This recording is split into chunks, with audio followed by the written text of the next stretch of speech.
¿Qué tal? Muy buenas noches, bienvenidos a Minuto 1 en la pantalla de C5N. Hoy, más que nunca, la realidad. Lo que otros no te cuentan, lo que otros no te muestran. Aquí, diariamente, te lo comentamos, lo analizamos, lo debatimos y por sobre todas las cosas, te enterás. La única forma de enterarte que tenés hoy el día. Y hay en el inicio de esta semana, bueno, obviamente, noticias económicas. Hoy el dólar volvió a trepar, se acerca a los 20 pesos. Los efectos que esto tiene sobre la economía en general. Lo vamos a estar analizando y debatiendo enseguida. Cerró a 19.44 y sigue avanzando.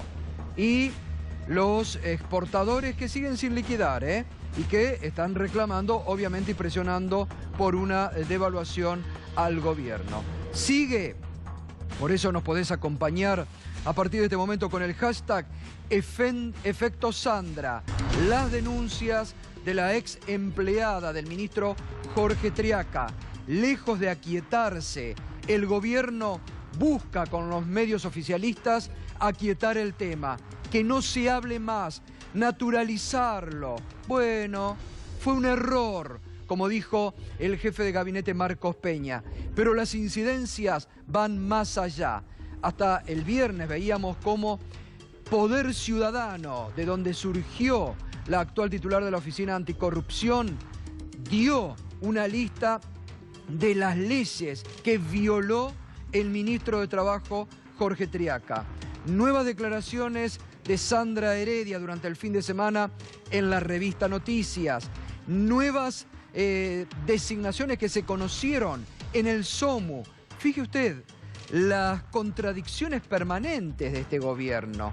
Habían puesto al sindicato del Caballo Suárez como el estandarte de la lucha contra la corrupción, de la transparencia, era el estandarte del gobierno.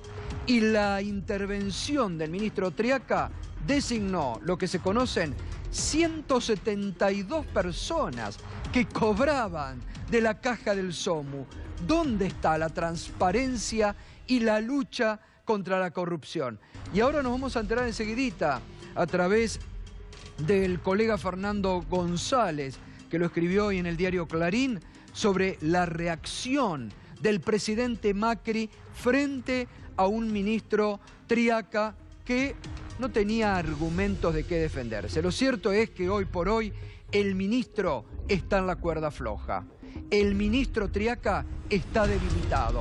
¿Con qué argumentos puede enfrentar después a los gremios o él mismo hablar de corrupción en los gremios cuando él ni siquiera ha cumplido con las mínimas leyes de contrato laboral o la ley de ética pública? Bueno, hoy también la titular de la Oficina Anticorrupción sorprendió porque dijo que, a través de Twitter, lo que era obvio, que está en la etapa de recolección de pruebas. Yo le recomendaría a la titular de la Oficina Anticorrupción que repase lo que Poder Ciudadano indicó el viernes pasado públicamente y se va a ahorrar mucha recolección de pruebas. El primer título para esta noche, el huracán Sandra, que tiene efectos devastadores sobre el ministro Triaca y el gobierno de Macri. Traicionaron a la CGT, lo dijo Luis Barrio Nuevo. Y uno puede decir, a confesión de parte, porque si se habla de traición, también eso está significando que había un acuerdo. Los mismos que apoyaron la llegada de Mauricio Macri, los mismos sindicalistas que acompañaron casi durante 2 años las políticas de Macri, ahora hablan de traición. Y además, el verano del genocida, realmente sin palabras, con ese rostro desafiante frente a todos, con ese rostro de cinismo incomparable que tiene, Echecolás se permitió, sin esposas, salir de su casa, sin autorización judicial. Dicen que fue a una clínica, pero lo cierto es que abandonó la prisión domiciliaria. Y la justicia que le concedió ese beneficio bien, gracias. En momentos en que muchos actos que en su momento hizo en el pasado el terrorismo de Estado intentan ser validados por este gobierno. Muy bien, nos vamos ya al primer tema de la noche, el huracán Sandra, que no para. Nuevas revelaciones durante el fin de semana. La revista Noticias, a través de un reportaje extenso que hizo sobre Sandra Heredia, con nuevas revelaciones. Pero antes, fijémonos en el destacado de hoy del diario Clarín, la nota que escribe nuestro colega Fernando González. Triaca, un obstáculo en la batalla de Macri contra los gremios. Y dice: la discrecionalidad, la soberbia y la torpeza con la que el ministro de Trabajo manejó la situación de su empleada Sandra Heredia lo convirtieron en el regalo más inesperado que pudo recibir el sindicalismo en estado de guerra con el gobierno. Aunque lo estima y valora, el hecho de que haya sido uno de los primeros peronistas que lo acompañaron en la aventura política del PRO, difícilmente Mauricio Macri pueda sostenerlo mucho tiempo más en el gabinete. Eso fue lo que evaluó el presidente en un áspero diálogo que mantuvieron apenas estalló el escándalo. Triaca escuchó cómo Macri lo castigaba en términos durísimos en presencia de Marcos Peña y de Mario Quintana. Allí se decidió alejarlo del epicentro del conflicto, por lo que el ministro marchó a su quinta de Chapadmalal a completar sus vacaciones, mientras que Peña fue el encargado de hablar por Radio Mitre el viernes para ensayar una defensa pública del hombre en llamas y deslizar un obligado gesto conciliador hacia los gremialistas. Triaca representa ahora un obstáculo complicado para el presidente, que tiene como objetivos avanzar en la democratización y la modernización de los sindicatos, en destrabar la ley de reforma laboral en agonía.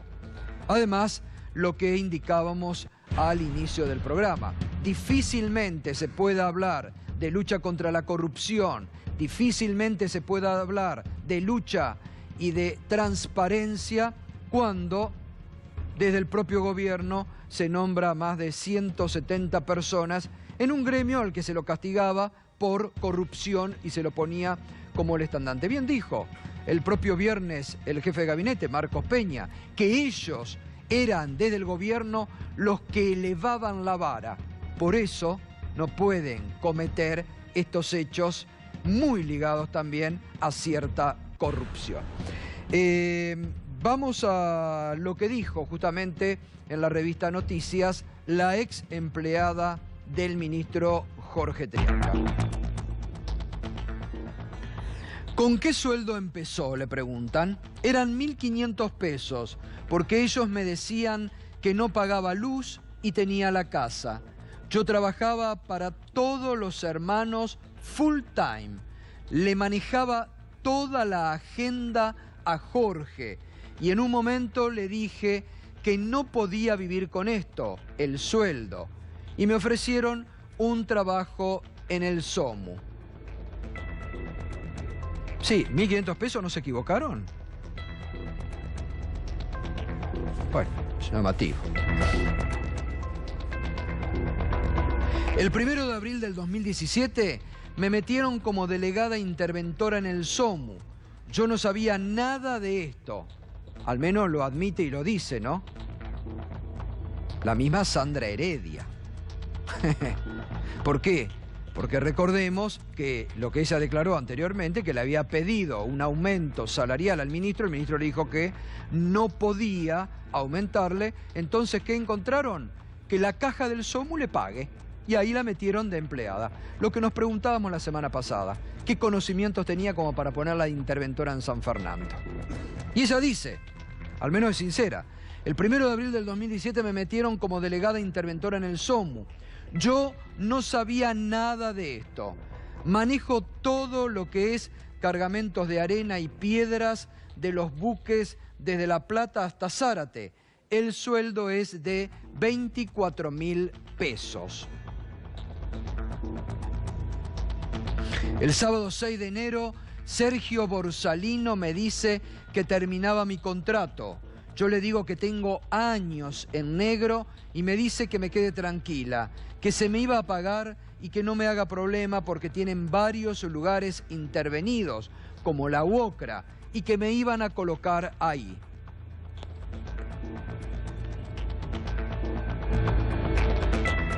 Usted dijo que manejaba las cámaras de seguridad de la Quinta y algunas noches le pedían que las apagara. ¿Qué pasaba esas noches? No sé si puedo hablar de eso, porque es irse más a lo íntimo. Te lo puede contestar mi abogado Walter. Walter Lasaño, a buen entendedor, pocas palabras. Vamos a contar solo eso, por ahora. Bueno, es el diálogo de Sandra Heredia en la revista Noticias durante el último fin de semana, un extracto, obviamente, de lo que ella declaró a esa noticia. Habló en las últimas horas Pablo Moyano y sobre el ministro de Trabajo y esta situación dijo lo siguiente. Todavía sigue siendo ministro de Trabajo, ¿no? Sí, todavía sí. Eso le íbamos a preguntar, Pablo. Bueno, cualquier país serio que un ministro de Trabajo de cualquier área pase por la misma situación de este ministro, creo que el mismo presidente al otro día lo tendría que haber desplazado. Creo, en un país normal, ¿no? Cualquier lugar del mundo, con lo que pasó con el ministro, ya tendría que haber sido desplazado por una cuestión de sentido común, él mismo tendría que haber dado un paso al costado. Todavía sigue siendo ministro de Trabajo. Muy bien, hoy la titular de la Oficina Anticorrupción en su cuenta de Twitter esto decía sobre el ministro de Trabajo Jorge Triaca. El caso del ministro Triaca se encuentra en la primera etapa de recolección de información y pruebas. El procedimiento de análisis rige por lo previsto en la Ley de Procedimiento Administrativo. Bueno, y ahí explica. Bueno, lo bueno es también saber después a qué conclusiones se arriban, ¿no? Vamos a ver los nombramientos en el SOMU, según lo que también ha denunciado en las últimas horas el diario Perfil. Entre febrero del 2016 y abril del 2017, la intervención del SOMU por delegación del juez federal Canicoba Corral y bajo órdenes del ministro Jorge Triaca, contrató a 172 personas.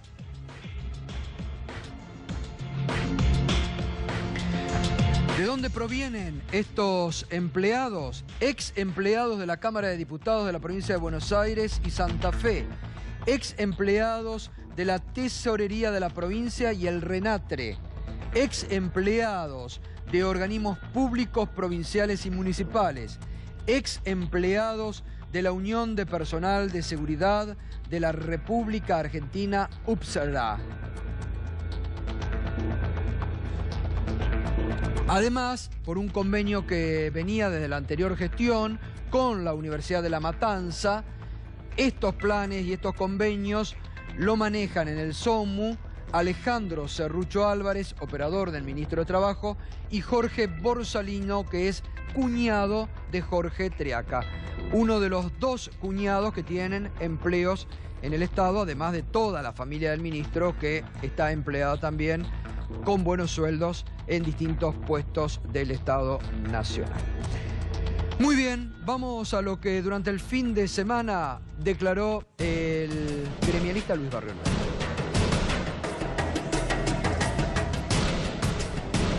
Hoy leí lo que dijo creo que es el jefe de gabinete o el títere que te hay en la Casa de Gobierno, que es Peña, es un títere. No, pero habló mal de vos. Bueno, por eso. Entonces, este títere... No lo llame títere, no es títere. Es un títere. Es un hombre muy inteligente.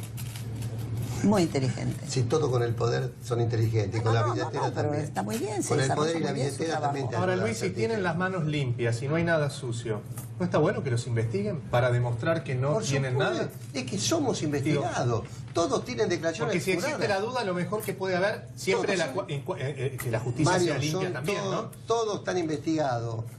El que caiga, caiga. Hay 27, Mirta, 27 funcionarios que están siendo investigados. Sí, la vi, la recorté, la tengo recortada. Inclusive el presidente. Y está muy bien. Bueno, está muy bien. Entonces la justicia va a actuar. Pero este gobierno, en abril, mayo, va a tener un primer funcionario que va a estar preso también. ¿Quién es? Luis Caputo. Luis Caputo acaba de vender la empresa. ¿Por qué? Porque trabajaron la plata del ANSES. La sacaron la plata y están las denuncias hechas. Están en la justicia. Se están elaborados. Y la pusieron en un banco donde él era socio del banco a ganar 20 millones en intereses. Qué grave lo que está diciendo. No es grave, está en la justicia. Tú dijiste que quienes atacan a los gremios le muerden la cola al león y terminan mal, como Alfonsín y de la Rúa. Ay. ¿Eso fue una amenaza? No lo dije. Lo dijiste, Barrio Nuevo. Lo dijiste. Póngalo, yo dije textual. Dije, no le pisen la cola al león. Eso dije, no le pisen la cola. No, pero no ¿Qué es trata el Alfonsín y león? de la Rúa. Que lo interpreten como quieran. O sea, yo aviso. Pero no El león es el modelo sindical argentino, único en el mundo. ¿Entendés? ¿O qué quieren? ¿Que vengan la izquierda? Acá hay dirigentes corruptos que están yendo en plata, que están yendo presos. Y tienen que seguir yendo presos todos aquellos que lo investiguen. También políticos, también curas, también periodistas. No, periodistas no. Hay de todos. Bueno, allí estaban las declaraciones de Luis Barrio Nuevo, anticipando, según él, según Barrio Nuevo, el futuro que le espera al ministro Luis Caputo, que tiene denuncias, ¿no? Tiene denuncias y que, tiene graves denuncias justamente sobre empresas que manejan el fondo, la administradora de ANSES, y además también sobre cuentas, sobre offshore, ¿no? Que ha manejado en su momento en el exterior. Bueno, claro, también habla lo que decíamos al inicio, ¿no? Barrio Nuevo habla de traición. Y si habla de traición es porque en algún momento tenían algún acuerdo con el gobierno. Ellos apoyaron, junto a Hugo Moyano, la llegada de Mauricio Macri al gobierno, junto con otros dirigentes peronistas también, ¿no? Porque en esta Argentina todos tratan de olvidarse rápidamente, o todos tratan de lavarse rápidamente. Y muchos dirigentes gremiales, tipo Moyano, Barrio Nuevo, acompañaron en el 2015 la llegada de Mauricio Macri al gobierno. Desde el momento en que él habla de traición, ¿por qué lo traicionó? Esto sería interesante que Barrio Nuevo cuente. ¿Por qué se siente ahora traicionado por el gobierno? ¿Que había algún acuerdo? ¿Había algún pacto que no cumplieron? ¿Por qué también nos hemos preguntado muchas veces desde aquí? Se enojaban los dirigentes de la CGT por nuestras críticas cuando nadie hablaba en esta Argentina. Allá por enero del 2016 comenzaban los despidos y comenzaban los cierres de pymes, de empresas. Nadie hablaba en la Argentina, ¿eh? Éramos pocos los que denunciábamos lo que ya comenzaba a vivir la Argentina en materia laboral. Y la CGT callada la boca. Barrio Nuevo, Moyano, callados la boca. Eran pocos los dirigentes sindicales que elevaban la voz por lo que comenzaba a ser los despidos, el tarifazo de febrero aquel tremendo del 2016. Entonces sería bueno también que hoy Barrio Nuevo diga por qué lo traicionaron, que dé la información. La verdad sería muy interesante. Muy bien, hoy se conocieron lamentablemente nuevos cierres. El panorama laboral de enero, la verdad que viene muy grave, ¿eh? En Salta, el Ingenio San Isidro prácticamente cierra sus puertas. 700 despidos. 700 despidos. Ingenio San Isidro de Salta cerró sus puertas hace 2 días. Y nos preguntamos, como nos venimos preguntando desde hace muchos días, ¿dónde va esta gente a laburar? ¿Dónde consigue laburo esta gente? ¿Dónde consiguen trabajo los empleados de fabricaciones militares de Azul que les cierran la empresa? En Varadero, que están con problemas. El fin de semana me enteré que se vienen nuevos despidos. Lo anticipábamos la semana pasada en una empresa que tiene una sede allí en Varadero. Hoy también a la tarde trascendió que esta misma noche y mañana 200 telegramas a la usina de Río Turbio. 200 telegramas de despido. Y entonces uno suma y realmente ha sido un mes de enero con muchos despidos. Con muchos despidos. Y la pregunta es, ¿dónde va a trabajar esta gente? ¿Cómo será de grave la situación en la provincia de Salta que el gobernador aliado de Mauricio Macri, Juan Manuel Urtubey, que tenía que formar parte de la comitiva a Davos de los gobernadores peronistas a los que el presidente ordenó que le atiendan el teléfono, se ha bajado del avión y prefirió quedarse en la provincia de Salta? Claro, 700 despidos para una provincia es una situación social muy difícil de afrontar. Muy difícil de afrontar. Porque si no es con la ayuda del Estado, cuando después salen desde muchos sectores a despotricar contra los planes sociales, uno se pregunta, ¿qué hace esta gente? ¿Dónde hoy por hoy encuentran muchos de estos empleados con muchos años de laburo, con edad avanzada? ¿Dónde consiguen un trabajo? 700 empleados. Y reitero, va a explotar en las próximas horas. 200 se vienen para la empresa en Río Turbio. La verdad que un grave problema. Bueno, y el dólar, que lo decíamos al inicio, ¿no? Trepó, este es el cierre de hoy, a 19.44, ¿no? Sigue escalando posiciones el dólar, Enseguida vamos a estar con Mariano Kestenboy, que es analista económico, además colega. Vamos a estar analizando hasta dónde puede llegar el dólar. Está el Vasco de Mendiguren también para hablar de este tema, cómo afecta al sistema productivo, los despidos, los cierres, y obviamente Hugo Yasky, titular de la CTA, para hablar de esto, ¿no? Muy bien, lo decíamos al inicio, ¿no? Sin ningún tipo de justificativo hasta el momento. El condenado ex represor Miguel Ángel Echecolatz, que está disfrutando de su prisión domiciliaria en Mar del Plata. Salió el fin de semana de su casa, sin esposas. Fíjese, este rostro siempre desafiante de Echecolatz. El mismo que mandó hacer desaparecer a Julio Jorge López desde la cárcel. Que demuestra con esa sonrisa y con esa sonrisa irónica y cínica que tiene, el poder que ostentó, del cual no se arrepienten, mientras algunos desde el PRO vuelven a hablar de la reconciliación. ¿De qué reconciliación hablan cuando estos genocidas no se arrepienten y salen desafiantes? Violan la prisión domiciliaria y desafiantes se ponen frente a la sociedad. ¿De qué reconciliación se puede hablar cuando ellos no se han arrepentido de los peores crímenes de lesa humanidad que han cometido en este bendito país? Imposible hablar de reconciliación. Muy bien, nos metemos ya... antes de irnos también quiero mostrarles esto, porque también esto lo venimos comentando en este programa de la semana pasada, durante el fin de semana. Inaudito que ocurra en la Argentina. La descalificación contra el Papa Francisco por parte de algunos columnistas de algunos diarios con letra oficial es inadmisible. Pero fíjese lo que dijo por segunda vez en menos de 15 días la Iglesia Argentina sobre los ataques al Papa, en la voz, en la palabra del titular del episcopado argentino, Monseñor Ojea, que acompañó en Chile y en Perú la reciente visita papal.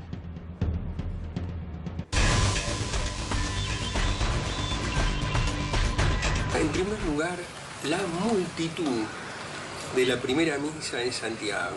Yo no recuerdo haber estado en un lugar alto y haber visto esa multitud donde no cabía un alfiler. Es imposible juntar esas multitudes sin la fe y sin lo que suscita el carisma del Papa Francisco.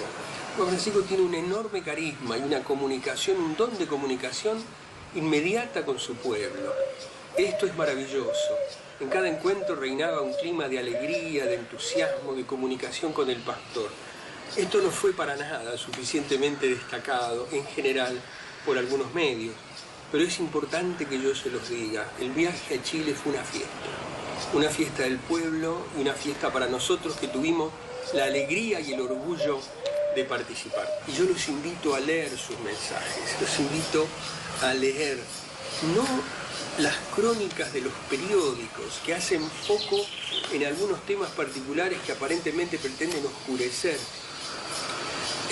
lo que ha acontecido realmente, sino lo que el Papa nos vino a traer aquí muy cerquita, a nuestro país hermano, aquí en América Latina.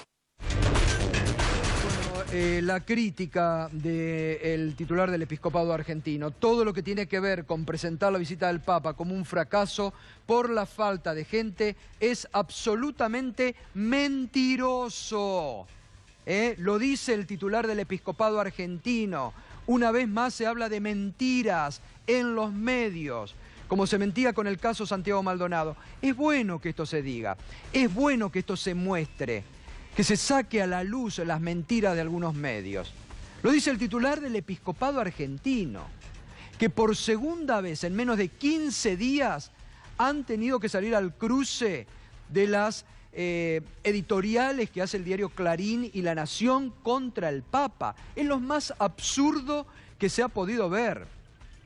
Por supuesto que no lo reflejan en sus ediciones de hoy, pero dice: todo lo que tiene que ver con presentar la visita al Papa como un fracaso por la falta de gente es absolutamente mentiroso. Lo dice Oscar Ojea, el presidente de la Conferencia Episcopal Argentina, el máximo representante de la Iglesia y hombre muy cercano al Papa Francisco. Ahora sí que la Conferencia Episcopal Argentina es la palabra de Francisco aquí en la Argentina. Pero para aquellos que están tan preocupados por la imagen del Papa, para aquellos, fíjese, que decían también de una manera absurda que el Papa no viene a la Argentina porque tiene miedo a pasar un papelón, a que no vaya la gente. Ya no saben que las mentiras y lo absurdo del ataque contra el Papa es realmente inentendible. Solo se da en el marco de odio y revanchismo que hay en muchos sectores de la sociedad argentina, que lo quieren a force meter al Papa Francisco en la grieta. Es imperdonable lo que hacen con la figura del Papa en la Argentina. Imperdonable. Pero fíjese, hoy justamente en el diario Clarín, la socióloga Marita Carballo, titular de una consultora de opinión pública a nivel mundial, muestra los líderes más influyentes del mundo. ¿Quién está a la cabeza? El Papa Francisco. Es hoy por hoy el líder mundial con mejor imagen a nivel mundial. 56% de imagen positiva tiene el Papa Francisco en el mundo. ¿Sabe cuánto tiene en América Latina? 74% de imagen positiva. ¿Sabe cuánto tiene en la República Argentina? Para los colegas que se han dedicado a escribir contra el Papa, de opinión positiva. ¿Sabe cuánto tiene de opinión positiva el Papa en la Argentina? 80% de imagen positiva. 80% de imagen positiva tiene el Papa Francisco en la Argentina. ¿Cuántos políticos, cuántos dirigentes quisieran tener hoy la llegada, la imagen positiva, la claridad en los mensajes del Papa Francisco? Pero acá en la Argentina, en esta locura de odio, en este carnaval de odio y de revanchismo en el que está inmerso la Argentina, se permiten decir las peores barbaridades del Papa Francisco. Interesante esta encuesta, ¿eh? El líder mundial más reconocido hoy por hoy es el Papa Francisco. Y lo sigue la presidenta, la primera ministra de Alemania, Angela Merkel, con 49%, los dos, los líderes con mayor poder en el mundo. Y por último, ¿no? Hoy también la titular de la Oficina Anticorrupción habló del caso Etcheverry, Luis Etcheverry, otro escándalo que enfrenta al gobierno de Macri, que puso en su cuenta de Twitter Laura Alonso: el caso del bono cobrado por el ministro Etcheverry en su carácter de expresidente de la Sociedad Rural Argentina, se encuentra en la etapa de descargo del funcionario, que es el paso previo al dictado de la resolución de la Oficina Anticorrupción. Ahora, fíjese lo que dijo el viernes de la semana pasada Etcheverry sobre el bono y la titular de la Oficina Anticorrupción. Etcheverry, ¿podría explicar todo el episodio referido a la sociedad rural y el famoso bono de los 500.000? Sí, como no, bueno, es una liquidación final de mi relación con esa entidad que presidí durante 5 años y bueno, y no es mucho más que eso, o sea, al terminar se liquidó lo que quedaba, digamos, con respecto a esa relación y fue hecho de una manera más que transparente, incluso cuando me comunicaron que habían decidido eso en la comisión directiva, antes de aceptarlo, tuve la precaución de comunicarme con la Oficina Anticorrupción y preguntar si eso era correcto, y me contestaron por escrito que cualquier cosa que hubiese sido devengada por mi relación anterior con esa entidad, no había ningún inconveniente, y bueno, digamos, por eso acepté esa liquidación, ese pago final que me hicieron. Decía Etcheverry que él había consultado con la Oficina Anticorrupción antes de cobrar el bono, así que se tendrán que poner de acuerdo entre Laura Alonso y el titular del Ministerio de Agroindustria para ver quién tiene razón sobre este bochornoso episodio. Muy bien, está, ya lo decíamos, Hugo Yasky, titular de la CTA. Está el Vasco de Mendiguren, que vamos a hablar también de la crisis laboral en la que se encuentran varios sectores de la Argentina. Y Mariano, ¿no?, que hoy tuvo el dólar. ¿A dónde se cree que va a llegar el precio del dólar? Puede seguir subiendo. Me parece que hubo muy graves errores de diagnóstico por parte del gobierno nacional. Cuando asumieron, dijeron que el cepo, el levantamiento del cepo no iba a generar un impacto inflacionario. Después subestimaron el impacto del aumento de las tarifas y eso fue generando desequilibrios macroeconómicos muy grandes. Por ejemplo, este año, para el año pasado, calculaban que el déficit comercial iba a ser de 1.866 millones de dólares y fue de casi 9.000 millones de dólares. O sea, 5 veces más de lo que estimaban.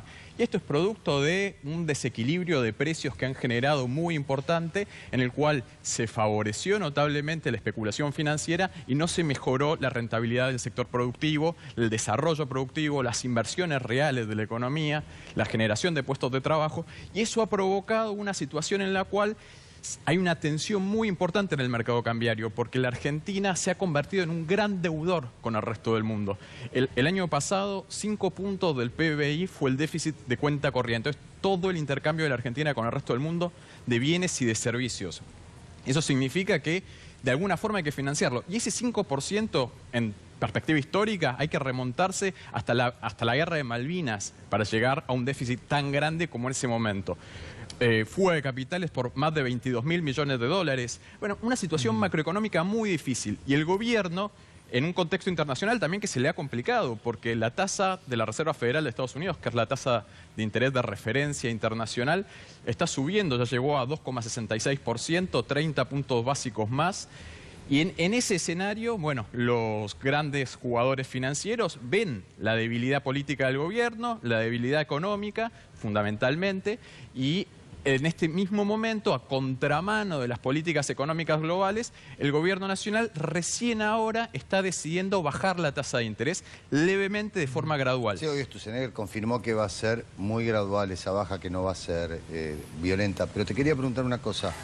Hoy leía en La Nación que los CEOs ven el 2018 con mucho optimismo. El Fondo Monetario Internacional dice que Argentina tiene un crecimiento importante de aquí en adelante. O sea, ¿cómo compatibilizás estas variables que vos contás con todo este tipo de diagnósticos que hacen los CEOs y el Fondo Monetario? A ver, el año pasado el consumo global privado de los hogares cayó un 1%. El anterior cayó un 5%. Este año, por lo menos ese dinamismo no se va a dar por el consumo. con paritarias que están tratando de fijarlas en un 15%, sin cláusula gatillo, sin ningún tipo de reajuste con lo que ya han perdido en 2016 y 2017. Pero además vos marcabas esta tarde, Mariano, cómo todos los economistas de consultoras privadas han cambiado ya hoy, enero, los pronósticos de inflación para este año. Pero lo hicieron en 2017, es la estrategia que vienen haciendo, tanto en 2017 como en 2016. En 2017 arrancaron diciendo que la inflación iba a estar entre el 17 y el 19% y terminó en el 25%. Iban todos los meses subiendo sus proyecciones. Y ahora, de vuelta, me parece a mí que hay ya están hablando complicidad. del 18%. Ya están hablando hace 5 meses decían el 14%, resultado de la encuesta de expectativas del Banco Central. Entonces, lógicamente, están tratando de colaborar con el gobierno para poder tener paritarias a la baja. Pero la realidad va por otro lado. La realidad va por evidentemente. Otro lado, digo, ¿no? A ver, aumento de ¿cuánto más se puede engañar? Porque es un engaño cuando lo que ha pasado el año pasado, los resultados están a la vista, no se pudieron cumplir con, digamos, lo mínimo pronosticado. Vos decías recién, el precio del dólar puede seguir subiendo. ¿Hasta cuándo? A ver, Gato, proyectaron cuando asumieron que la inflación iba a estar entre el 50% y el 74% en todo su mandato, 4 años. Sí. Pasaron 2 años nada más, llegó al 76%. Exacto. O sea, hay un desequilibrio macroeconómico muy complicado de resolver y que si no tienen financiamiento internacional con este modelo económico no lo van a resolver. Y es por eso que aumenta el dólar. Ahora seguimos. Hugo Yasky, ¿y cómo se van a parar con esto que el gobierno insiste, el jefe de gabinete, el ministro del Interior, 15% de paritaria, los despidos? Recién veíamos lo de 700 personas en un ingenio en Salta, es una barbaridad para una provincia. Sí, yo creo que... Lo que se viene en Río Turbio esta noche, entre hoy y mañana, no sé si tiene información usted, 200 telegramas de despido. Río Turbio, tenemos información ahora de los despidos en la empresa Bunge también. En Campana. Están ahí en Campana los compañeros metalúrgicos y otros sectores tratando de resistir. Creo que estamos en una encerrona, con una economía que no ofrece empleo, que cada día aumenta más la pobreza, que cada día cae más el salario y con un gobierno que quiere que todavía los salarios bajen más. La obsesión que tiene este gobierno es el costo laboral. Ellos quieren bajar el costo laboral, por eso vos fíjate, empieza la paritaria de los docentes, o está por empezar, tendría que haber empezado, y lo primero que hacen es derogar con un decreto de necesidad y urgencia la paritaria, desconocer la ley de financiamiento y por otro lado campaña de desafiliación, que ellos la incentivan. Esto es propio de la dictadura, lo hizo solamente la dictadura. Campaña de desafiliación de los sindicatos docentes, amenaza a Baradel. Lo mismo con los bancarios. Quieren paritarias a la baja en un país en el que el consumo, que es lo que se mueve con el sueldo de los trabajadores, está cayendo. O sea, nos están llevando a una encerrona donde hay déficit que crece, inflación que crece, recesión y salarios que están en el tobogán. Creo que el camino que tenemos los trabajadores es pelear para hacer que al gobierno le resulte intolerable el objetivo que tiene, que es disciplinar al movimiento sindical. Porque más allá de algunas figuras sindicales que son deplorables, que fueron responsables de que el gobierno haya tenido todo este periodo de gracia. ¿Te acordás cuando vinimos acá por la ley antidespido? Sí, sí, sí. El gobierno la rompió en pedacitos y si te he visto no me acuerdo. Entonces, más allá de eso, hay un movimiento sindical que se va a poner... Cuando Barrio Nuevo habla de traición, que traicionaron a la CGT, ¿qué significa? ¿Que tenían algún acuerdo? Y yo creo que está claro que sí, está claro que le han hecho mucho daño al movimiento, a los trabajadores, le han hecho mucho daño porque han mantenido al movimiento obrero en una suerte de parálisis durante un tiempo muy largo en el que fuimos perdiendo conquista y el gobierno se envalentonó, leyó en esa actitud complaciente de un puñado de dirigentes que en la Argentina no había más movimiento sindical y que la reforma laboral iba a caer como un fruto maduro. Ahora están reculando en chancleta. ahora no quieren ir a discutir la reforma laboral. Se le habrá pasado por la cabeza, seguro al presidente, un decreto de necesidad y urgencia. No, perdón, dicen que la van a discutir parcialmente. Que la van a desdoblar. Ahora la quieren fragmentar.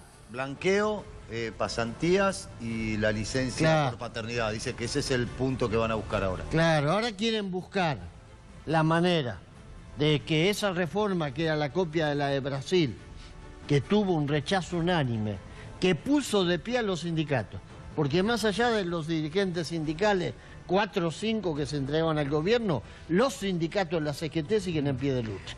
Quiero decir algo que me olvidaba, ¿no? Tanto que en la Argentina se pone como ejemplo, y el propio gobierno pone de ejemplo a Brasil, hoy el Superior Tribunal de Justicia de Brasil le impidió a la nueva ministra de Trabajo, que iba a asumir hoy a las 9 de la mañana, a la ministra de Trabajo de Temer, le impidió que asuma el cargo. ¿Sabe por qué? Porque tenía un empleado negro. Dos choferes. Dos choferes que trabajan 15 horas. Y hubo un fallo de la justicia y el Superior Tribunal de Justicia le impidió hoy a la ministra de Trabajo de Temer asumir el cargo, una ceremonia que estaba prevista a las 9 de la mañana. Y acá en la Argentina se subestima, se dice un error, y bien dijo el viernes Poder Ciudadano que el propio ministro no cumplía con la ley de contrato laboral. Gato, déjame que remarque lo que dijo Mariano por lo bajo, o sea, y en Brasil. O sea, sí, en Brasil, digo, el mano en blanco hay pocos trabajadores. O sea que el escándalo debería ser mucho menor de lo que es en la Argentina, porque Brasil es tierra arada en algunos sentidos.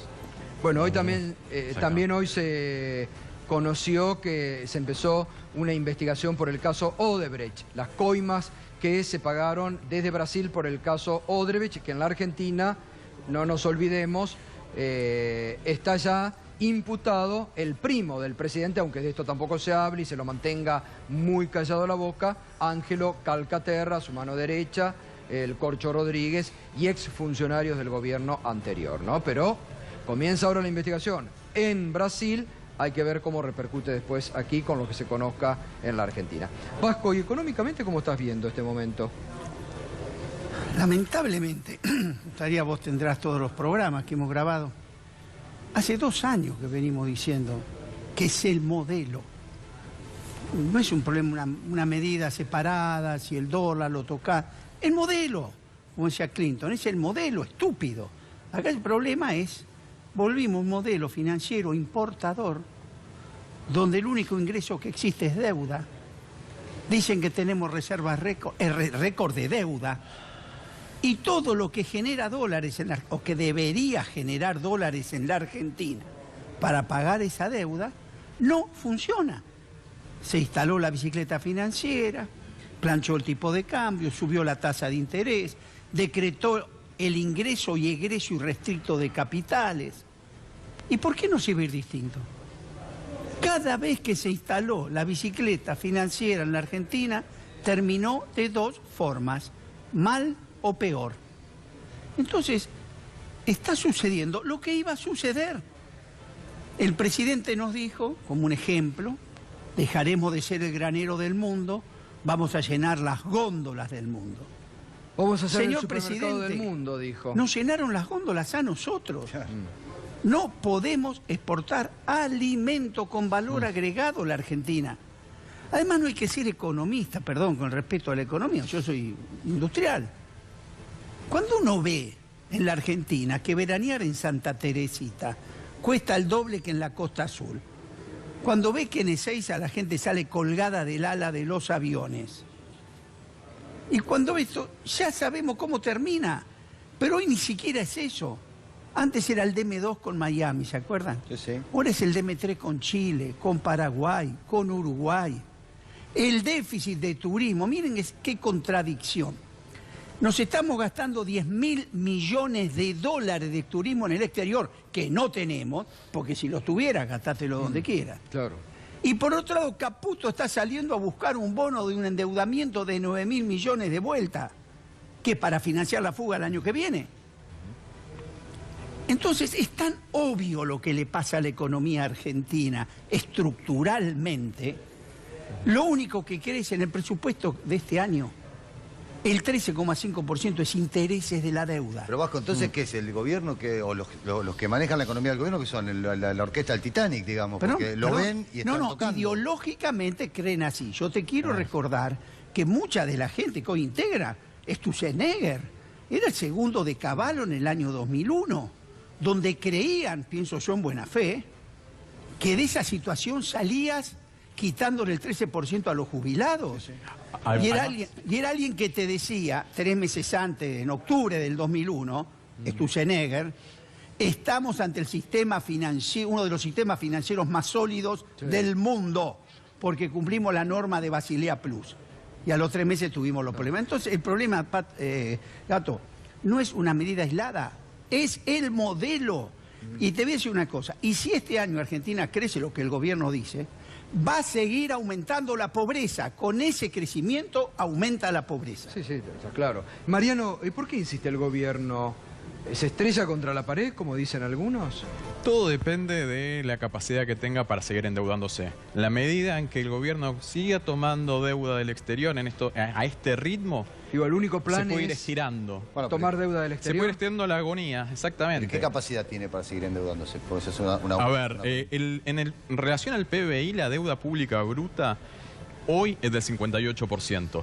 58% del PBI. 2001 era del 54%. O sea, ya supera el nivel de 2001. La gran diferencia con 2001 era que estaban todos endeudados. No solamente el sector público, sino también todas las empresas. Endeudados, pero de forma multimillonaria. Entonces, eso fue lo que generó el colapso en ese momento. Hoy, la estrategia del gobierno es que salgan a tomar deuda también las provincias, nuevamente en gran magnitud, y el sector corporativo, las empresas, las grandes empresas. Y de esa forma espera poder conseguir este ingreso de capitales que, como decía el Vasco, requiere la economía nacional para seguir veraneando en el exterior, para seguir contratando servicios en general en el exterior, comprando bienes del exterior. Todo va a funcionar hasta que se cierre la canilla. Yo te pregunto, ¿qué vas a contestar en Davos ahora cuando te digan, usted viene a buscar inversión? Sí, pero usted no puede retener el ahorro en su país. Le creció el 125% la fuga de capitales. Entonces, si Argentina no puede retener el ahorro argentino para que haga negocios en la Argentina, ¿cómo podés creer que alguien, salvo que venga la especulación financiera, fíjate qué dato importante, la inversión productiva el año pasado cayó el 6%, la inversión de especulación financiera creció casi el 600%. Hay dos países. Entonces, y también creo que el presidente, luego lo guían más, con una ingenuidad como tratamos al mundo, que sorprende. Cuando hicimos este evento de la OMC, ¿quién no sabe en el mundo que la OMC está en decadencia? Después la ronda de Doha no la escucha nadie. Y acá la presentamos como que era nuestra inserción al mundo. El propio Melconiano pero no logramos dijo, firmar, no logramos firmar nada. Ni siquiera pudimos firmar algo. Vasco, el propio Melconian dijo, como muchos en el PRO, que me acuerdo que cuando venían aquí lo decían antes de asumir en diciembre del 2015, pensaban que solamente porque Macri ganaba, se instalaba en la Casa de Gobierno, el 11 de diciembre derramaban las inversiones. Sí, voluntarismo. Y nada de esto ha ocurrido. A ver, y además hay otro dato que me parece que es muy, pero muy grave y hay que tener en cuenta en cuanto al crecimiento posible o no de la Argentina. Los jubilados, los pensionados, quienes reciben la asignación universal por hijo, desde octubre hasta diciembre tuvieron en los registros nacionales una inflación del 6,1%. Ellos seguramente tuvieron mayor inflación. Ahora, si vienen todos los aumentos, combustibles, las tarifas, el transporte, alimentos, medicamentos, van a seguir aumentando. Con una inflación moderada, como la que esperan las consultoras, que siempre se equivocan, siempre se quedan cortas, va a haber acumulado un 13% de inflación en esos 6 meses entre el último aumento y marzo. El gobierno nacional le va a dar un aumento del 5,6%. En ese marzo. Después va a tener que atravesar otros 3 meses más con una pérdida acumulada de poder adquisitivo del 7%, que también se acumula la de 2016 y la de 2017. Son 11 millones de personas, los sectores más vulnerables. ¿Qué dice el gobierno? Tenemos tarifa social para los jubilados. Mentira. Bueno, no llega al 20% los jubilados que pueden acceder a ese beneficio. Pueden dar cuenta ustedes, la tarifa social hoy realmente inexistente. Es inexistente, pero además todo esto que nosotros estamos diciendo acá significa millones de personas con hambre, millones de personas en situación de miseria, en el conurbano, en el Gran Rosario, en el Gran Córdoba, en las provincias, gente desesperada buscando trabajo. Es decir, todos estos desastres que hace con la economía, que los festejan los que son los dueños del poder económico, porque hacen negocio de corto plazo. Lee los diarios de 2 meses antes del estallido en la Argentina y estaba todo bien. Yo me dediqué a eso. Leí las crónicas 2 meses antes de que volara por el aire este país y estaba todo bárbaro. Entonces, los grandes grupos económicos, este gobierno de ricos para ricos, mientras la pueda embolsar, y van a seguir, y la gente va a seguir padeciendo. Por eso creo que el límite tiene que ser el movimiento social, el movimiento sindical, y por eso lo quieren agredir, por eso lo amenazan a Baradel, por eso no quieren paritarias libres, por eso ahora se les dio por investigar, quieren democratizar. Hoy lo que vos mostraste, Clarín dice democratizar y transparentar el movimiento sindical. No seamos hipócritas. Si este presidente lo presentaba al Momo Venega como el gran sindicalista de este país, eso es joda. Bueno, lo que está pasando en el SOMU, digo, ¿qué opinión tienen de lo que ha hecho Triaca, no solamente con su ex empleada, sino con estos nombramientos cuando presentaban al SOMU como la gran lucha contra la corrupción y resulta que terminan nombrando a 172 personas? Y por vos la caja fíjate, del SOMU. se tiró del delito del delito de la empleada, que aparentemente era un episodio deplorable, que de por sí ya tendría que haber significado que el ministro dejara el cargo, y salta que nombró a 172 personas en un sindicato. O sea, si esto es lo que quieren hacer, con un sindicato chico como es. No, y lo que le habían prometido, que dice ahí en la nota noticia, que la sacaban del SOMU pero le podían dar en la UOCRA. Claro. Algún empleo en la UOCRA. Tienen la mesa de la mesa de puestos de la bolsa de trabajo de las intervenciones de los sindicatos. Creo que es lamentable, y el que inspira y el que empuja todo esto es el propio presidente. Vos fíjate, hay una frase de él en el día de hoy en los diarios, dice, de los sindicatos, son estructuras tóxicas. Hay que eliminar las estructuras tóxicas de la representación colectiva. Todo lo que defienda a los que menos tienen colectivamente son estructuras tóxicas, le hacen mal a los negocios que ellos quieren hacer. Gato, fíjate, ¿qué decía algo? Voy a traer el SOMO desde un tema que no, para mí es muy importante y no trasciende. Este tema lo tenía el juez Canicova Corral. Sí. Para ver si el gobierno, pregunto, si opera o no con la justicia. Lo tenía el juez Canicova Corral, que estaba apuntado. Juez Canicova Corral, muy mal, al borde del Consejo de la Magistratura. De golpe, este juez trata 2 temas. Primero lo de Arribas. Se lo exonera del tema de Brecht, de los papeles de Brasil, y decreta la prisión del Caballo Suárez. A partir de ahí se acabó la persecución y una buena connivencia. Hasta el bueno la connivencia, que se repartieron los cargos. Claro, el nombre al cuñado, el juez. Entonces hay una cosa por atrás de esto todavía peor. Y hay un tema, un mensaje que para mí el gobierno no persigue. Creo que la última elección dejó 2 cosas. Primero, que el gobierno triunfó con la polarización, porque hay que ser franco, nos dejó afuera y tuvo éxito. Pero la gente también creo que dijo basta a la corrupción, pero a toda la corrupción. Por lo tanto, el gobierno, que es quien está ejerciendo el poder, debe sobreactuar la transparencia. Y vos fíjate que en el primer sindicato tenés 150, acaba de decir, Laura Alonso tiene 70 causas. Allí está el rabino Berman, ahí está Arribas, ahí está casi todo. Caputo, por el caso del préstamo que se dio de 500 millones de dólares de colocación en Miami. Tenés más de 40 funcionarios advertidos. Y hay que tener entonces cuidado con el humor social. Porque la gente, cuando está mal y ve que toda la política está en el problema, en el 2001 no decía que se vaya de la Rúa, que se vayan todos. Entonces creo que el gobierno tiene con mucha responsabilidad urgente resolver el tema Triaca, no dejar que los temas maduren y que un focus group le diga es mejor callarlo, sacarlo de los medios que desaparece. Hay que atacarlo a fondo y tiene que sobreactuar. Hoy estamos privatizando Transener de vuelta. Claro. ¿Cómo mandamos un decreto de necesidad y urgencia cambiando 100 y pico de leyes, quitando hasta embargar las cuentas sueldo. Ya. Ahora, les pregunto a los dos, o a los tres, ¿cómo se compatibiliza el humor social, esto que ustedes están describiendo, con el triunfo hace 3 meses en las elecciones? Porque... Sí, pero vos fíjate, hay algo que pasó en el medio. La aprobación de la reforma previsional, o sea, la aprobación del recorte. Y vos fíjate que perdieron 12 puntos, 15 puntos de imagen positiva en cuestión de un mes.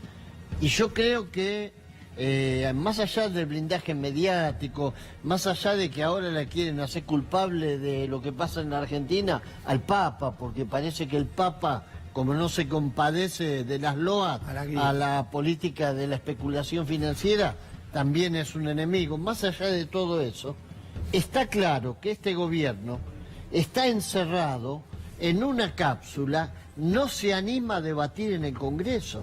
No se animan a ir al Congreso a debatir qué es lo que está pasando con los decretos de necesidad y urgencia. ¿Cuál es la necesidad y la urgencia de un decreto que toca 192 cuestiones vitales que estaban contempladas en leyes? La necesidad y la urgencia de derogar la ley de paritaria. Pero ahí también, a ver, ahí hay mucha responsabilidad de la oposición, Vasco.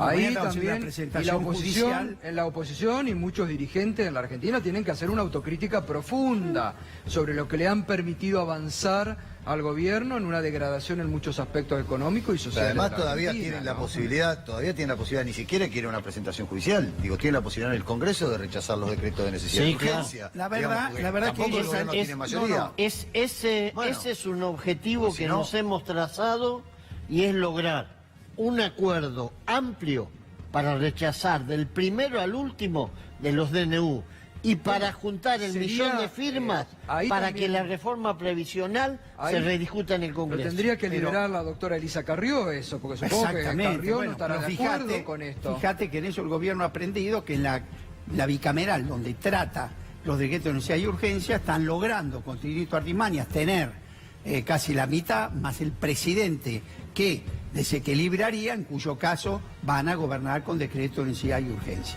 Entonces, es lo que nosotros no podemos evitar. Pero lo han anticipado de que el gobierno va a enviar pocos proyectos este año porque les costó sacar la rebaja de los saberes jubilatorios. Disculpa, Nacho, Vasco, pero ¿cómo es que la bicameral pasa a ser tener mayoría del gobierno si el gobierno tiene mayoría no, les da para tener la mitad. Esto está en plena discusión estos días a toda muerte. Y quedarse con la presidencia. Artimañas que han hecho ahí. Es decir, todos los vicios que criticaron lo están haciendo. Ahora, lo que sí se están acabando los tiempos. Porque el famoso tema de polarizar y la culpa de todo es del pasado, ya la gente, por lo que te acaba de explicar hoy, los números son claros. Vos le sacaste a la demanda de 100.000 millones de pesos que fue la reforma previsional, que se lo sacaste a los sectores más necesitados. Y cuidado, la obra pública es muy buena, la cloaca yo también la felicito, pero yo tengo pueblos en la provincia de Buenos Aires donde yo vivo que hay cloaca, hay agua corriente, pero no hay trabajo. Es decir, la cloaca está muy bien y hay que llegar, no cabe duda, pero primero el trabajo. Y este modelo no genera empleo. Fíjate que los sectores que lideraron el crecimiento económico, la mayoría es todo importado lo que están generando. Si el poco consumo que vos tenés, se lo estás dando para pagar la mano de obra extranjera. Mariano, vos decías al inicio cuando te preguntaba, puede seguir escalando el precio del dólar. ¿A cuánto puede llegar? Muy variable, pero la estrategia del Banco Central de ir bajando la tasa de interés le está dando la señal a los actores financieros de que el dólar va a seguir subiendo.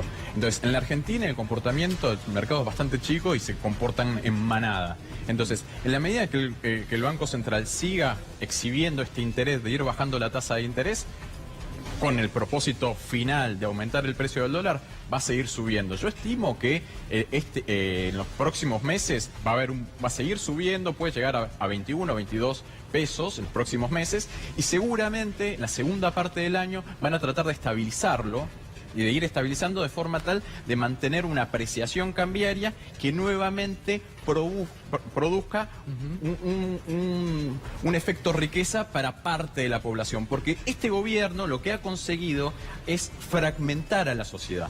Fragmentó, hay sectores económicos que realmente están bien, sectores que el año pasado se vendieron más de 900.000 automóviles, después de 2013 fue el mejor año de la serie histórica, sectores que viajan al exterior. Bueno, hay un grupo de actores que tienen poder adquisitivo y que pueden comprar y que están contentos con este gobierno. El problema es la sustentabilidad, porque están contentos hoy, pero en 1 o 2 años, cuando el crédito internacional se corte, esos sectores van a ser los primeros que van a golpear la cacerola. Bueno, muy bien, hacemos una pausa, enseguidita tras la pausa, la dura carta de los familiares del submarino Ara San Juan al presidente Mauricio Macri y además la determinación de la jueza federal de Caleta Olivia, que hoy citó por primera vez a 5 altos jefes de la Armada a declarar en el próximo mes de febrero por la desaparición del submarino. La causa judicial empieza a moverse. Ya volvemos. Continuamos esta noche en Minuto 1 en la pantalla de C5N con los temas de la realidad. Les anticipaba, la jueza federal de Caleta Olivia, la que investiga la desaparición del submarino Ara San Juan, ha citado, no ha dado a conocer los nombres, 5 altos jefes de la Armada. Comienza la investigación, comienza ya reunido la jueza, muchos testimonios, denuncia, información, y en base a eso cita para los primeros días de febrero a estos 5 jefes de la Armada. Mientras tanto, hoy se conoció una durísima carta de los familiares de los 44 muertos, olvidados por el Estado y por el gobierno argentino. Buenos Aires, 21 de enero del 2018. Excelentísimo señor presidente de la Nación Argentina, ingeniero Mauricio Macri, señor ministro doctor Oscar Aguad. De nuestra mayor consideración, por intermedio de la presente, nos dirigimos a ustedes, las máximas autoridades de las Fuerzas Armadas, en carácter de familiares de los tripulantes del submarino Ara San Juan, solicitando de forma urgente la presencia de manera personal en la base naval situada en la ciudad de Mar del Plata. La razón de dicho pedido es clarificar incongruencias e inconsistencias en relación al accionar de todas las partes intervinientes en el operativo de búsqueda del submarino desaparecido desde el pasado 15 de noviembre. Así también creemos fundamental, ya pasado 2 meses, que la información que recibimos sea precisa y confiable. ¿Y quién mejor ustedes, los representantes máximos de la Armada Argentina, para clarificar dudas y descartar diferentes versiones de los hechos? Los familiares necesitamos su compromiso y solicitamos la confirmación de su visita para esta semana. Saludamos a usted con atenta consideración en nombre de los 44 tripulantes del submarino Ara San Juan. Directamente le están pidiendo al presidente Mauricio Macri, al ministro de Defensa, Oscar Aguad, que está desaparecido en acción de este conflicto, que se presenten en la base naval de Mar del Plata para clarificar posiciones frente a los familiares. Es que se han quedado sin información, ya no se da ningún tipo de información y se han olvidado de los 44 integrantes, de los familiares y del submarino Ara San Juan. Muy bien, ya vamos cerrando.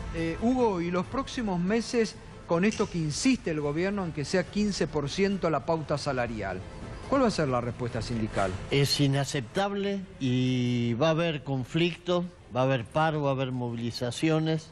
Ahora en febrero va a haber una cumbre de distintos sectores del movimiento sindical. Van a presentar esta semana, ¿no?, la denuncia por el tema CETERA ante los organismos internacionales. La denuncia, estamos viajando mañana a Bruselas a presentarla en la Internacional de la Educación con Sonia Leso. Se presenta en la OIT, se está esperando que termine, que pase el mes de feria para presentar también en la justicia el caso, los 2 casos, el de la paritaria y el de la campaña para la desafiliación que impulsa la gobernadora Vidal. Una cosa increíble, que toman a los docentes de rehén, tratan de que se desafilien para que la paritaria sea en los términos en los que la gobernadora quiere, decir, por debajo del costo de vida. Creo que va a haber un proceso de lucha entre febrero, fines de febrero y marzo. Ahí varios sindicatos vamos a estar discutiendo paritaria y además con los movimientos sociales presentando en una gran movilización el tema de rever la rebaja a los jubilados, a los pensionados, a la gente que cobra la asignación universal por hijo. Vasco, ¿y hoy cómo estás viendo el aparato productivo en la Argentina? Pequeñas y medianas empresas, las economías regionales. Primero, muy caro producir en la Argentina. Fíjate, seguir recibiendo el combustible, aumento. Cada vez una Argentina extensa es más difícil producir en el interior del país. Cada vez el poco que produce tiene que producir cerca de Buenos Aires. Y lo que veo con mucha preocupación es la falta de demanda. Y las medidas, fíjate, que el gobierno está tomando, parece que a propósito se martilla los dedos. Es decir, le sacaste 100.000 millones de demanda a los jubilados, que sabés que no compran bonos del Tesoro americano, consumen. Y ahora querés fijar un techo a las paritarias del 15%. El salario, o el poder adquisitivo del salario, es el único motor que tiene un mercado interno. Entonces, si le vas a aumentar la tarifa, le vas a aumentar los impuestos, le estás aumentando el combustible y lo único que querés parar es el poder adquisitivo del salario, está muy claro que te volvés a quedar sin demanda. Entonces le digo al gobierno, ya por un problema ideológico ni de oposición, en forma de colaborar, no se puede cometer esta torpeza de un mercado que no arranca, porque el otro mercado, Gato, es el mercado externo. Argentina hoy no puede exportar. Le estamos importando zanahoria, estamos importando espirales para mosquitos de Indonesia. Es decir, ya no tenemos capacidad de exportar. Además que el mundo se te cierra. Mira Estados Unidos, todavía no te permitió que mandara los 50 millones de los famosos limones y por otro lado te cortó los 1.200 millones de dólares de biocombustible. Ese es el mundo.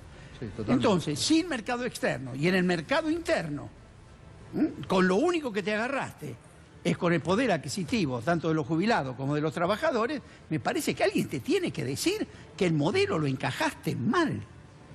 Mariano, ¿y vos crees que está saldada las diferencias entre Sturzenegger y el ala política del gobierno? ¿O ahí está la grieta a full? A ver, evidentemente no. El ala política del gobierno le hizo subir la meta de inflación en un 50%. Realmente no está para nada zanjada. Sturzenegger había dicho que iba a mantener las tasas de interés altas hasta abril y sin embargo las ha tenido que bajar y mañana se anuncia que también van a tener que bajar la tasa de interés. Por eso los mercados financieros se anticiparon y ya aumentó el precio del dólar y esto va a seguir, la tensión política va a seguir. A mí me parece el punto central acá más importante es el enorme endeudamiento que está generando la bicicleta financiera. Para ponerlo en proporciones, con Cristina, cuando teníamos el viento de cola por la mejora de los precios internacionales de los commodities, fundamentalmente de la soja, ingresaban por año de forma adicional por ese aumento de precios alrededor de 15.000 millones de dólares. Que permitían a la economía tener mayor tracción y alejar la restricción externa.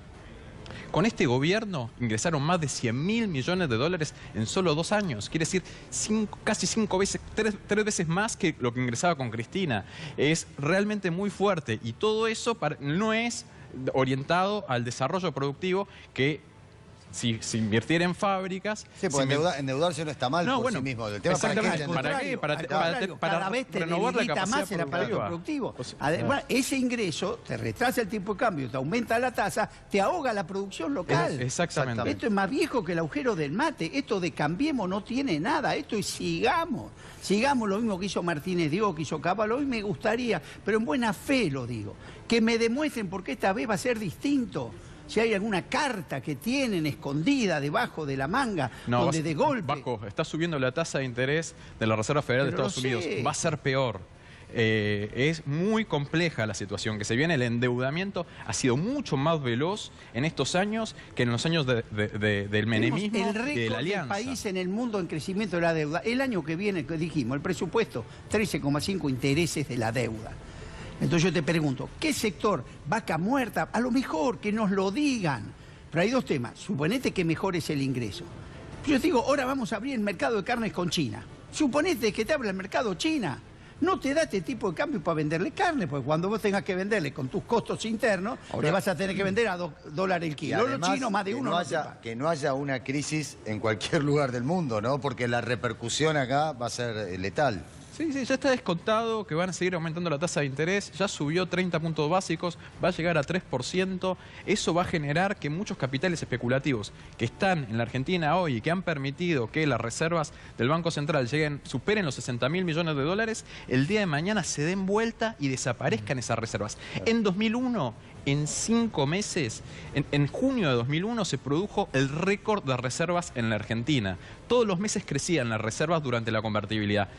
Junio de 2001 llegó al máximo, en 5 meses desaparecieron. O sea, que traten de dar tranquilidad porque tienen esos 60.000 millones de dólares de las reservas, no garantiza nada. Si los capitales especulativos deciden irse de la Argentina y Argentina no consiguen nuevamente seguir endeudándose, la situación puede ser caótica. Sí, ahora, puede durar, como dije, puede durar. La convertibilidad ya había tenido su defunción con la devaluación brasileña. Ahí no había forma de salir. Sin embargo, como era un negocio endeudar a la Argentina, 3.000 millones de dólares en comisiones le dejó a Wall Street la deuda de Argentina de la década del 90. Es negocio prestarle, negocio para muchos, para los que te prestan, para los que van a buscar los préstamos. Ahora duraste hasta el 2001. Con una economía que ya estaba totalmente desencajada. Bueno, muchas gracias, como siempre. Gracias, Vasco, gracias, Hugo. Mariano, un gustazo como siempre. Gracias. Muy claro, realmente un gusto. Al otro Mariano, hasta mañana. Hasta mañana. A las 21, mañana martes, nos volvemos a encontrar este punto de encuentro con la realidad, que es minuto 1 en la pantalla de C5N.